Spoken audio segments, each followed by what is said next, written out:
국민의힘 박준태 의원입니다. 앞서 양평군 공무원 고 정희철님 살인사건 진상규명을 위한 민중기 특검팀에 대한 현장 검증 실시 계획서 채택의 건을 처리할 때 토론 기회를 얻지 못해서 간단히 한 말씀 드리고 시작하겠습니다.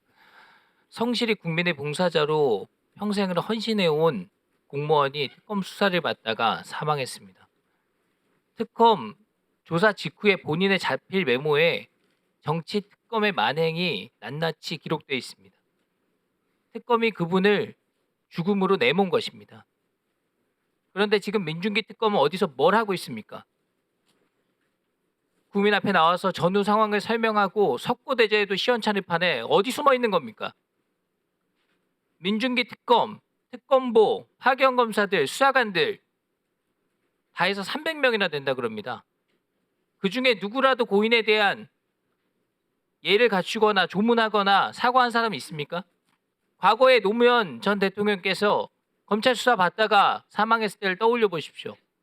사람이 누군지에 따라서 그 목숨값이 다른 겁니까? 민중기 특검은 지금 국회에 나와서 고인에 대한 예를 다 하고 유족께 사과하길 바랍니다.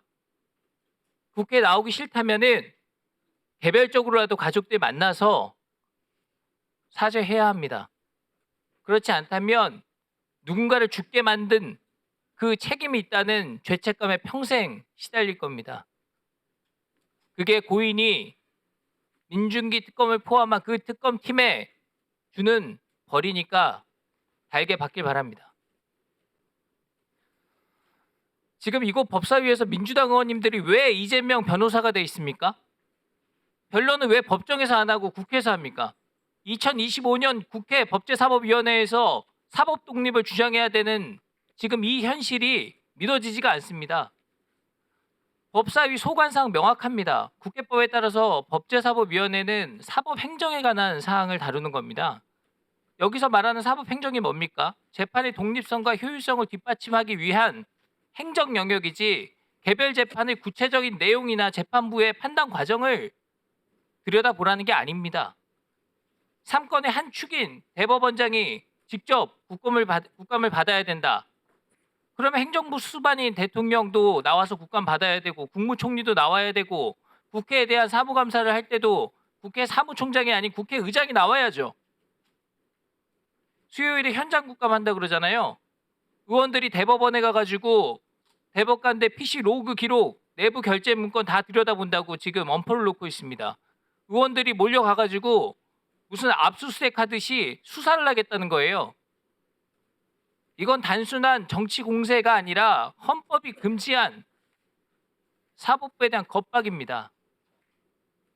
민주당의 주장은 이런 거예요. 대통령 유죄 취지로 파기환송한 재판에서 대법관들이 이틀 만에 기록 몇만 쪽을 봤다. 그러니까 대법원장 PC 로그도 직접 확인해야 되겠다. 100명 넘는 재판 연구관들이 사건 기록을 정밀하게 검토하고 그 내용을 체계적으로 보고하는 시스템이 있습니다. 근데 직접 안 봤잖아. 이렇게 얘기하면 예전에 유창훈 부장판사가 수만 쪽에 달하는 백현동 관련 사건 기록을 낮에 보고 저녁에 영장 기각했을 때는 왜 그런 얘기 안 했습니까? 그때는 잘했다 그러고 분리할 때는 왜 이틀 만에 몇만 쪽을 봤냐, 어떻게 볼 수 있냐 이렇게 몰아세웁니다. 그러니까 유전무죄 아니고 제명무죄 세상이다 이렇게 얘기가 나오는 겁니다. 사법부 겁박하고 대법원장 모욕하고 국정감사를 정치 보복의장으로 그렇게 만들면 결국에는 이재명 대통령에 대한 재판이 재개되는 그 부메랑으로 돌아갈 것이다 이런 말씀을 드립니다. 지금 이 국감을 시청하고 계신 국민 여러분들께서 한번 생각해 봐 주십시오. 검찰이 해체됐습니다. 수사권은 행정부에 강탈당했습니다. 예산권은 대통령실로 몰아준다 그럽니다. 이 모든 것이 겉으로는 합법을 가장하지만 그 본질이 권력 독점과 독재입니다. 그리고 이제는 사법부 길들이고 이재명 대통령 안위를 위해서 이른바 5가지 5중 안전장치를 만들고 있는 겁니다. 지기현 판사 감찰하라 그러고 대법원장 청문회 시도하고 대법관 증언하고 사심제 도입하겠다 그러고 그리고 배임죄 폐지까지 일사천리로 다 진행하고 있습니다. 이 5개 안전장치 만들기 위해서 지금 3건을 모두 장악하고 사법부 독립 짓밟는 그런 폭주를 지금 민주당이 하고 있는 거 아닙니까? 법원행정처장님과 여기 나와 계신 법관님들께서 잘 들어주시기 바랍니다. 저는 사법부가 임의로 이재명 대통령에 대한 재판 멈췄기 때문에 민주당이 이런 무도한 행보를 보이고 있는 거라고 생각합니다. 도대체 이재명 대통령 재판이 왜 멈춰진 겁니까? 5개 재판이 동시에 진행되다가 한꺼번에 멈춘 거는 저는 법원 행정처에서 어떤 지침을 주지 않으면 그런 일이 생기기 어렵다고 보고 있습니다.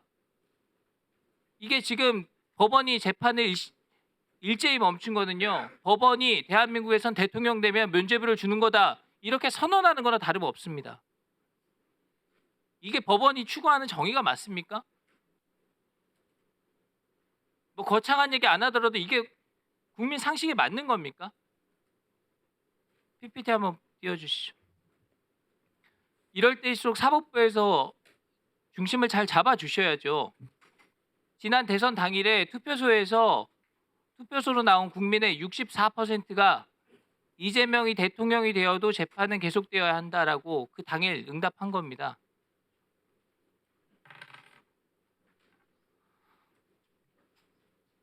처장님, 지금 정의로운 법관들이 손들고 나 이재명 대통령 재판할 거니까 인사 조치해 주세요 이런 얘기 안 합니까? 그런 결기도 없이 지금 대한민국의 민주주의를 지키겠다, 법치를 지키는 최후의 보루가 되겠다, 법원이 그런 말씀 하실 수 있을까요? 신부정 검찰총장 얘기해서 안 됐지만 보세요. 본인 항복하고 스스로 자리에 물러나니까 지금 계속 수사받고 있지 않습니까? 저는 사법부가 더 이상 정의를 지연시키지 마시고 결자해지의 심정으로 용기 있게 나서 주셔야 된다고 봅니다. 그리고 그것이 국민의 신뢰를 되찾는 길이라고 생각합니다. 혹시 하실 말씀이 있으면 예, 많이 해주십시오.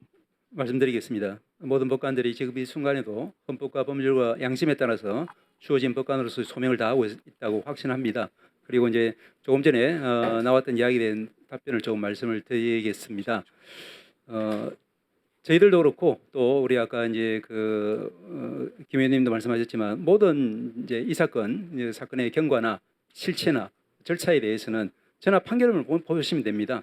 2번, 3번 보시면은 이 사건에서 어떻게 해서 그와 같은 경과로 전화 판결이 이루어졌고 어떤 이제 디베이트가 이루어졌고 하는 부분이 일목요연하게 나타날 겁니다. 이 전화 판결은 크게 3가지 의미를 던지고 있습니다. 첫째는 소수 의견에서조차 이 사건 상고 사건은 대법원 전압에서 하는 게 원칙이다라는 그런 입장을 밝히면서 그 소부의 심리권한 침해라든지 이런 부분은 전혀 문제 삼고 있지 않습니다. 즉 절차적으로 전압에서 이 사건을 처리한 부분에 대해서는 어떤 위법도 없다는 것을 갖다가 소수 의견도 지금 밝히고 있는 셈이고, 두 번째로 실체적인 부분에 있어서는 법리적으로 과연 이 사건에 이제 그 범죄 행위가 성립하느냐 안 하느냐 그 부분에 대한 치열한 디베이트를 벌이고 있는데, 이 부분은 뭐 일반적인 전압 판결이 항상 담고 있는 부분이기 때문에 큰 의미는 없다고 볼 수 있습니다.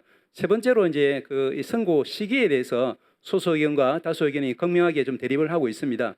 소수 의견 2분 대법관님들은 사건의 이제 선고에 이르기까지 좀 숙성이 덜 된 상태 아니냐라는 이야기를 하시고, 그와 같은 관점에서 아까 김민규 의원님 말씀하신 것처럼 소수 의견, 반대 의견에 상세하게 그와 같이 볼 수밖에 없는 사정을 담고 있고, 그 부분은 분명히 존중해야 될 부분이 있다고 생각합니다. 반대로 다수 의견 10분 대법관님들은 또한 마찬가지로 이와 같이 그 판결문을 보면은 지연된 정의는 정의가 아니고 우리 헌법과 법률에 신속한 재판받을 권리가 있고, 그리고 이제 특히 사회적으로 이제 갈등이 심하고 분열을 조장해서 신속한 해결이 필요한 사건, 공선법에서 이제 입법적으로 이제 그 판결 선고 기한까지 정한 이런 사건, 특히 이 사건은 이제 공소 제기일로부터 1심에서 2년 2개월이나 지체가 되었고 2심에서도 이제 4개월 지나서 판결했던 이런 여러 가지 사정을 볼 때, 거기에다가 이 사건 주요 쟁점은 복잡하지도 않고 법리적인 그런 부분, 평가 부분이 주된 쟁점이고, 그래서 이제 대법관들이 빠른 시기에 1심과 원심 판결문 또 공판기록 기초로 사실관계 쟁점 파악이 착수했고, 모든 또 서면이 접수되는 대로 바로바로 이제 검토를 한 다음에, 그래서 이제 4월 20일 날 전압을 열어서 이렇게 서로 합의를 하고 24일 한 번 더 기회를 열고 그리고 선고기를 잡았다라고 해서 소수 의견에서 제기하는 이 시기적으로 숙성되지 않은 것 아니냐라는 그런 이제 날카로운 비판에 대해서 나름대로 이제 다수 대법관님들은 거기에 대해서 또 반박을 충분히 하고 있다고 보여집니다. 그래서 이 판결 자체가 모든 것을 웅변하고 있다고 보여지고, 저희들이 이제 우려하는 것은 마무리해 주십시오. 김기표 의원님께서 정말로 사법부와 또 사법 독립에 대한 존중을 안고서 말씀해 주신 것이라고 저도 생각합니다. 그런데 이제 그 같은 관점에서 이 사건 하나가 중요한 게 아니라 모든 법관들이 우리가 판사는 판결을 피할 수가 없는데 그 판결 하나의 결과에 대해서 이와 같이 절차적으로나 또 실체적으로나 이런 부분에 대해서 국회에 나와서 조사를 받거나 이런 상황이 생긴다면 아마도 이제 많은 법관들이 이 법관직을 수행하는 것에 대해서 좀 회의를 느끼지 않을까 해서 그 부분이 우리 사법에 큰 지장이 될 수도 있다는 걱정을 하고 있습니다. 그런 걱정하는 점에서는 김 의원님 말씀하신 것하고 제 생각하고 다르지는 않다고 봅니다. 이상입니다. 네, 큰 틀에선 같겠지만 그 판결이 대선에 개입하고 선거에 개입해서 국민의 기본권을 침해하는 것은 또 전혀 다른 문제이지 않습니까? 그 부분을 빼고 말씀하시면 반밖에 얘기하지 않는 것이라 생각합니다. 그리고 지금 재판 정지된 게 헌법 84조에 따라서 정지된 거 아닙니까? 예, 현재 모든 재판부는 그와 같은 취지에서 그와 같은 결정을 그렇죠. 내린 것으로 알고 있습니다. 그리고 재판 예. 사항에 해당합니다. 오해가 있으실 것 같아서 다시 한번 말씀드리면 재판이 정지된 것이 면죄부를 주는 것입니까? 그렇지 않습니다. 아니죠? 예. 네. 그게 중요한 것 같습니다. 아니요. 지금 오해가 있으실 것 같아서 이걸 보시는 분들은 재판 정지된 게 마치 면죄부를 주는 것이다라는 주장에 대해서 오해하실 수 있을 것 같아서 법원행정처장님께 명확하게 확인했습니다.